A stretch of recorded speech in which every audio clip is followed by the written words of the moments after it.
Hello, this is Bible Reading in a Year. This is January the 10th. And Old Testament reading is Genesis 23 through, I think, all of 24. Let me see. No, it just goes to Genesis 24:51. That's how it's broken up. So Genesis 23. Now Sarah lived 127 years. These were the years of the life of Sarah, and Sarah died in Kerithmba, that is Hebron, in the land of Canaan. And Abraham went in to mourn for Sarah and to weep for her. Then Abraham rose from before his dead and spoke to the sons of Heth, saying, I am a stranger and a sojourner among you. Give me a burial site among you, that I may bury my dead out of my sight. The sons of Heth answered Abraham, saying to him, Hear us, my lord, you are a mighty prince among us. Bury your dead in the choicest of our graves. None of us will refuse you his grave for burying your dead. So Abraham rose and bowed to the people of the land, the sons of Heth, and he spoke with them, saying, If it is your wish for me to bury my dead out of my sight, hear me, and approach Ephron, the son of Zohar, for me, that he may give me the cave of Machpelah, which he owns, which is at the end of his field, for the full price. Let him give it to me in your presence for a burial site. Now Ephron was sitting among the sons of Heth, and Ephron the Hittite answered Abraham in the hearing of the sons of Heth, even of all who went into the gate of the city, saying, No, my lord, hear me. I give you the field, and I give you the cave that is in it. That is in it. In the presence of the sons of my people, I give it to you. Bury your dead. And Abraham bowed before the people of the land. He spoke to Ephron in the hearing of the people of the land, saying, If you will only please listen to me, I will give the price of the field. Accept it from me, that I may bury my dead there. Then Ephron answered Abraham, saying to him, My lord, listen to me. A piece of land worth 400 shekels of silver. What is that between me and you? So bury your dead. Abraham listened to Ephron, and Abraham weighed out for Ephron the silver, which he had named in the hearing of the sons of Heth, 400 shekels of silver, commercial standard. So Ephron's field, which was in Machpelah, which faced Mamre, the field and cave which was in it, and all the trees which were in the field, that were within all the confines of its borders, were deeded over to Abraham for possession in the presence of the sons of Heth, before all who went in at the gate of his city. After this, Abraham buried Sarah, his wife, in the cave of the field at Machpelah, facing Mamre, that is Hebron, in the land of Canaan. So the field and the cave that is in it were deeded over to Abraham for a burial site by the sons of Heth. Chapter 24. Now Abraham was old, advanced in age, and the Lord had blessed Abraham in every way. Abraham said to his servant, the oldest of his household, who had charge of all that he owned, Please place your hand under my thigh, and I will make you swear by the Lord, the God of heaven and the God of earth, that you shall not take a wife for my son from the daughters of the Canaanites, among whom I live. But you will go to my country and to my relatives, and take a wife for my son Isaac. The servant said to him, Suppose the woman's not willing to follow me to this land. Should I take your son back to the land from where you came? Then Abraham said to him, Beware that you do not take my son back there. The Lord, the God of heaven, who took me from my father's house and from the land of my birth, and who spoke to me and who swore to me, saying, To your descendants I will give this land.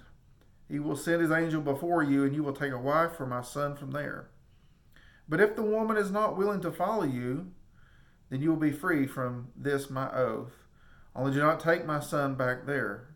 So the servant placed his hand under the thigh of Abraham, his master, and swore to him concerning this matter. Then the servant took 10 camels from the camels of his master, and set out with a variety of good things of his master's in his hand. And he arose and went to Mesopotamia, to the city of Nahor. He made the camels kneel down outside the city by the well of the water at evening time, the time when women go out to draw water. He said, O Lord, the God of my master Abraham, please grant me success today and show loving kindness to my master Abraham. Behold, I am standing by the spring, and the daughters of the men of the city are coming out to draw water.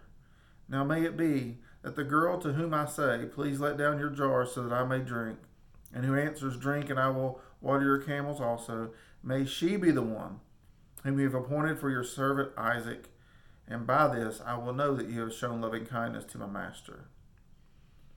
Before he had finished speaking, behold, Rebekah, who was born to Bethuel, the son of Milcah, the wife of Abraham's brother Nahor, came out with her jar on her shoulder. The girl was very beautiful, a virgin, and no man had had relations with her, and she went down to the spring and filled her jar and came up. Then the servant ran to meet her and said, please let me drink a little water from your jar. She said, drink, my lord, and she quickly lowered her jar to her hand and gave him a drink. Now when she had finished giving him a drink, she said, I will draw also for your camels until they have finished drinking. So she quickly emptied her jar into the trough and ran back to the well to draw, and she drew for all his camels. Meanwhile, the man was gazing at her in silence to know whether the Lord had made his journey successful or not. When the camels had finished drinking, the man took a gold ring weighing a half shekel and 2 bracelets for her wrists weighing 10 shekels in gold, and said, whose daughter are you? Please tell me, is there room for us to lodge in your father's house? She said to him, I'm the daughter of Bethuel, the son of Milcah, whom she bore to Nahor. Again she said to him, we have plenty of both straw and feed and room to lodge in. Then the man bowed low and worshipped the Lord. He said, blessed be the Lord, the God of my master Abraham, who has not forsaken his loving kindness and his truth toward my master. As for me, the Lord has guided me in the way to the house of my master's brothers. Then the girl ran and told her mother's household about these things. Now Rebekah had a brother whose name was Laban, and Laban ran outside to the man at the spring. When he saw the ring and the bracelets on his sister's wrist, and when he heard the words of Rebekah his sister saying, this is what the man said to me, he went to the man, and behold, he was standing by the camels at the spring. And he said, come in, blessed of the Lord. Why do you stand outside, since I have prepared the house and a place for the camels? So the man entered the house. Then Laban unloaded the camels, and he gave straw and feed to the camels, and water to wash his feet and the feet of the men who were with him. But when food was set before him to eat, he said, I will not eat until I have told my business. And he said, speak on. So he said, I am Abraham's servant. The Lord has greatly blessed my master, so that he has become rich, and he has given him flocks and herds, and silver and gold, and servants and maids, and camels and donkeys. Now Sarah, my master's wife, bore a son to my master in her old age, and he was given him all that he has. My master made me swear, saying, you shall not take a wife for my son from the daughters of the Canaanites, in whose land I live, but you shall go to my father's house and to my relatives and take a wife for my son. I said to my master, suppose the woman does not follow me. He said to me, the Lord before whom I have walked will send his angel with you to make your journey successful, and you will take a wife for my son from my relatives and from my father's house. Then you will be free from my oath when you come to my relatives, and if they don't give you to her, you will be free from my oath.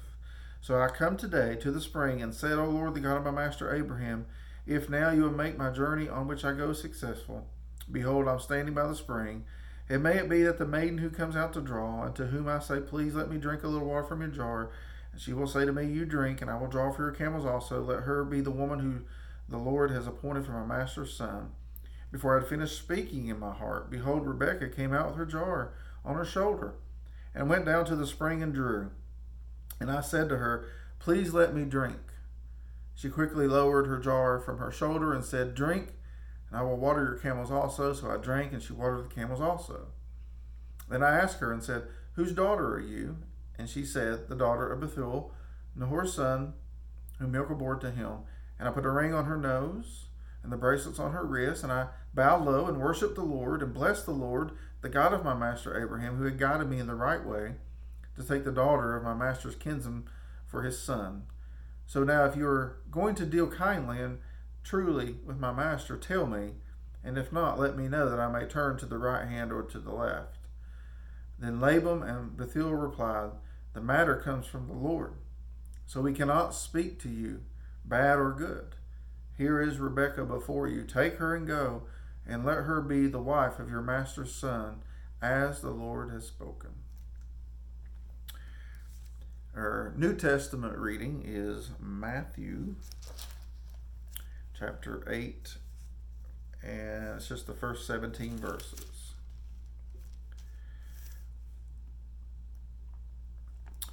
When Jesus came down from the mountain, large crowds followed him. And a leper came to him and bowed down before him and said, Lord, if you are willing, you can make me clean. Jesus stretched out his hand and touched him, saying, I am willing, be cleansed. And immediately his leprosy was cleansed. And Jesus said to him, see that you tell no one, but go, show yourself to the priest, and present the offering that Moses commanded as a testimony to them. And when Jesus entered Capernaum, a centurion came to him, imploring him and saying, Lord, my servant is lying paralyzed at home, fearfully tormented. Jesus said to him, I will come and heal him. But the centurion said, Lord, I am not worthy for you to come under my roof, but just say the word, and my servant will be healed. For I also am a man under authority, with soldiers under me. And I say to this one, go, and he goes, and to another, come, and he comes, and to my slave, do this, and he does it. And now when Jesus heard this, he marveled, and said to those who were following, truly I say to you, I have not found such great faith with anyone in Israel. I say to you that many will come from east and west, and recline at the table with Abraham, Isaac, and Jacob in the kingdom of heaven. But the sons of the kingdom will be cast out into the outer darkness. In that place there will be weeping and gnashing of teeth. And Jesus said to the centurion, go, and it shall be done for you as you have believed. And the servant was healed that very moment. When Jesus came into Peter's home, he saw his mother-in-law lying sick in bed with a fever. He touched her hand, and the fever left her, and she got up and waited on him. When evening came, they brought to him many who were demon-possessed, and he cast out the spirits with a word and healed all who were ill. This was to fulfill what was spoken through Isaiah the prophet. He himself took our infirmities and carried away our diseases.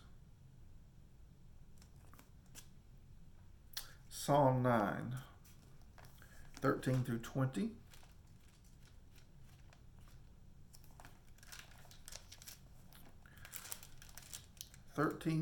Psalm 9. Be gracious to me, O Lord. See my affliction from those who hate me. You who lift me up from the gates of death, that I may tell of all your praises. That in the gates of the daughter of Zion I may rejoice in your salvation. The nations have sunk down in the pit which they have made. In the net which they hid, their own foot has been caught. The Lord has made himself known. He has executed judgment. In the work of his own hands, the wicked is snared. The wicked will return to Sheol, even all the nations who forget God. For the needy will not always be forgotten, nor the hope of the afflicted perish forever. Arise, O Lord, do not let man prevail. Let the nations be judged before you. Put them in fear, O Lord. Let the nations know that they are but men. Amen. Proverbs 3, first 6 verses. My son, do not forget my teaching, but let your heart keep my commandments. For length of days and years of life and peace they will add to you. Do not let kindness and truth leave you. Bind them around your neck. Write them on the tablet of your heart, so you will find favor and good repute in the sight of God and man. Trust in the Lord with all your heart, and do not lean on your own understanding. In all your ways acknowledge him, and he will make your path straight. The Word of God for the people of God. That is Bible reading in a year for January the 10th. Have a blessed day. See you tomorrow.